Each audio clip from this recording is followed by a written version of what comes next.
Hi అండి. అందరూ ఎలా ఉన్నారు? ఈరోజు చింతపండు పులిహోర ఎలా చేయాలో చూపిస్తాను ముందుగా. చింతపండయితే ఏమీ లేకుండా గింజల్లాంటివి శుభ్రం చేసుకొని పక్కన ఉంచుకోండి. ఈరోజు 2 కేజీల రైస్‌తో చూపిస్తున్నాను.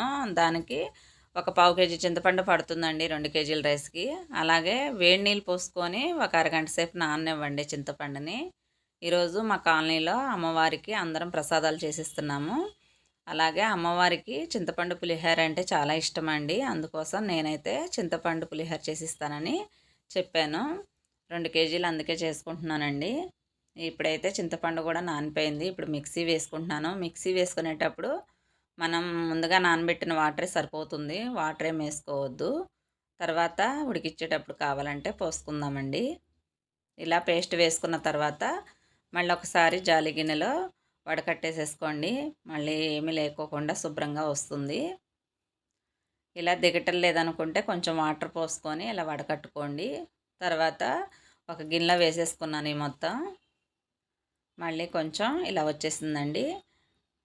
ఇది పక్కన పెట్టేసేసి ఒక గ్లాస్ వాటర్ వేసుకున్నాను ఉడికించడానికి. ఇది ఉడికేటప్పుడు అడుగంటకుండా ఉడకాలండి.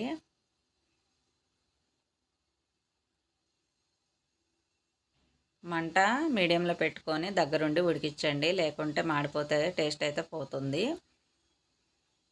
ఈ ఉడికిచ్చేటప్పుడు కొంతమంది పచ్చిమిర్చి, ఎండుమిర్చి అన్నీ వేసుకుంటారండి. నేనైతే ఏం వేసుకోవట్లేదు. అన్ని తాలింపులు వేసుకుంటేనే టేస్ట్ చాలా బాగా వస్తుంది. చింతపండులో ఉడికేటప్పుడు కంపల్సరీగా పసుపు, ఉప్పు అయితే వేసేసుకోండి. మనం రైస్కి పెట్టేటప్పుడు కూడా పసుపు ఇందులో వేసుకుంటేనే మంచిగా పడుతుందండి. ఇలా మొత్తం దగ్గరకు ఉడికించుకోవాలి. ఇలా ఎక్కువసేపు ఉడికించుకోవడం వల్ల మనకి ఒక 10-15 డేస్ అయినా చింతపండు గుజ్జు అలాగే ఉంటుందండి. ఇలా ఉడికించుకొని ఫ్రిడ్జ్లో స్టోర్ చేసుకున్నా కానీ బాగుంటుంది. ఇది పక్కన పెట్టేసేసుకొని రైస్ పెట్టుకుంటున్నానండి. 2 కేజీల రైస్కి నేను గ్లాస్ కొలతలతో తీసుకున్నాను. ఒక గ్లాస్కి బియ్యానికి 2 గ్లాసుల వాటర్ చొప్పున పోసుకొని అన్నం వండేసేసుకొని పక్కన పెట్టేసేసుకోండి. ఈ రైస్ కూడా దగ్గరకు అయిపోయింది. నేను మొత్తం రైస్ ఎగిరిపోయేటట్టే పెట్టేసుకున్నాను. తాలింపు కోసం ఏమేమి కావాలో చూసేద్దాము. 2 కేజీల రైస్కి 200 గ్రామ్స్ పల్లీలు తీసుకున్నాను. అలాగే శనగపప్పు, సాయిమినపప్పు, ఆవాలు, పచ్చిమిర్చి అయితే 15 పచ్చిమిర్చి తీసుకున్నాను. కరివేపాకు, అల్లం తురుము, ఎండుమిర్చి తీసుకున్నానండి. అల్లం తురుము కొంతమందికి ఇష్టం ఉండదు. ఇష్టం ఉన్న వాళ్ళు వేసుకోండి. నేనైతే అల్లం తురుము అయితే వేసుకుంటున్నానండి, టేస్ట్ బాగుంటుందని. ఆయిల్ కూడా ఒక 1/2 కేజీ ఆయిల్ తీసుకున్నానండి. చింతపండు పులిహోరకి ఆయిల్ ఎక్కువ పడుతుంది.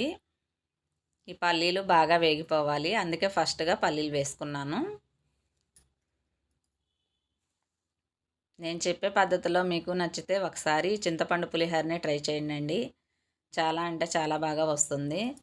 పల్లీలన్నీ వేగిపోయిన తర్వాత ఎండుమిర్చి వేసుకున్నాను.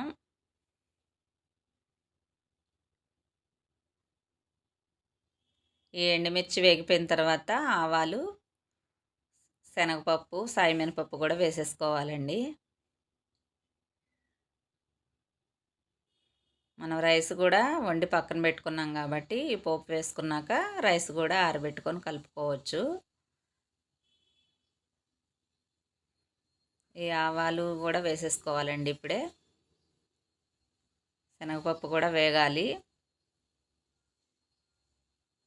ఇవి కొంచెం వేగాయి కాబట్టి ఇప్పుడు ఆవాలు కూడా వేసుకుంటున్నాను.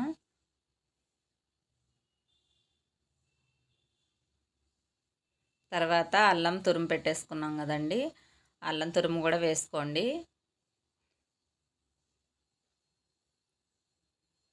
అల్లం తురుము కూడా కొంతసేపు వేగిన తర్వాత పచ్చిమిర్చి వేసుకోవాలి.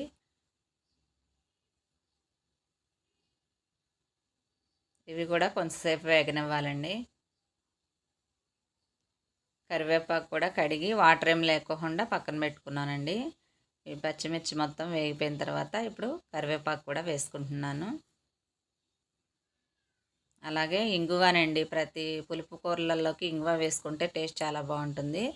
నేనైతే సాంబార్లోకి, చింతపండు పులిహోరలోకి కంపల్సరీగా ఇంగువ వేసుకుంటాను. ఈ ఇంగువ వేసుకోవటం వల్ల మనకు అరుగుదల కూడా ఉంటుంది, టేస్ట్ కూడా చాలా బాగా వస్తుంది. ఇంగువ కూడా వేసుకున్నాను. తర్వాత ఫస్ట్ చింతపండులో ఉడికిచ్చేటప్పుడు కొంచెం పసుపు వేసుకున్నాము. అలాగే ఇప్పుడు తాలింపులో కూడా కొంచెం వేసుకుంటున్నానండి. ముందుగా ఉడికించి పక్కన పెట్టుకున్న చింతపండును కూడా ఒకసారి వేసేసుకుంటే ఈ ఆయిల్తో ఫ్రై అయిపోతుంది కాబట్టి టేస్ట్ బాగా వస్తుంది. ఇప్పుడు చింతపండు వేసుకుంటున్నాను.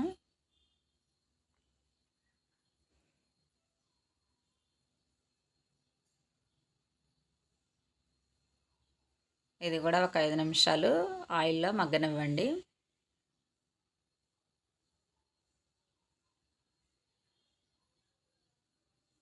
ఈ చింతపండు పులిహోర అంటే మా ఇంట్లో పిల్లలకైనా మా వారికైనా చాలా ఇష్టం అండి. ఇలా చేసుకోండి మీరు కూడా, చాలా బాగుంటుంది. చింతపండు పులుపు ఉంటుంది కాబట్టి కొంచెం బెల్లం ముక్క వేసుకోండి.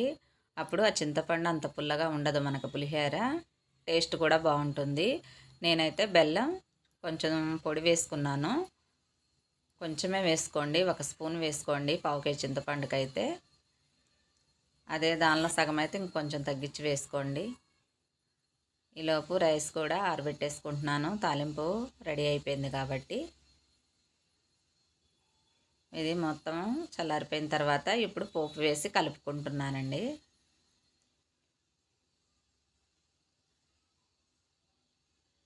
ఇది మొత్తం కలిసేలాగా కలిపేసేసుకోవాలండి. మేమైతే ఇంట్లో ప్రతి పండగకి చింతపండు పులిహోర ఎక్కువ చేసుకుంటాము. టైం లేనప్పుడే నిమ్మకాయ పులిహోర చేస్తానండి. కొంచెం టైం ఉన్నా కానీ ఎక్కువ చింతపండు పులిహోర చేసేసుకుంటాము. మా చింతపండు పులిహోర ఎలా ఉందో కామెంట్ చేయండి. మా వీడియోస్ నచ్చితే లైక్ చేయండి, సబ్స్క్రైబ్ చేసుకోండి. ఎంతో టేస్ట్ అయిన చింతపండు పులిహోర రెడీ.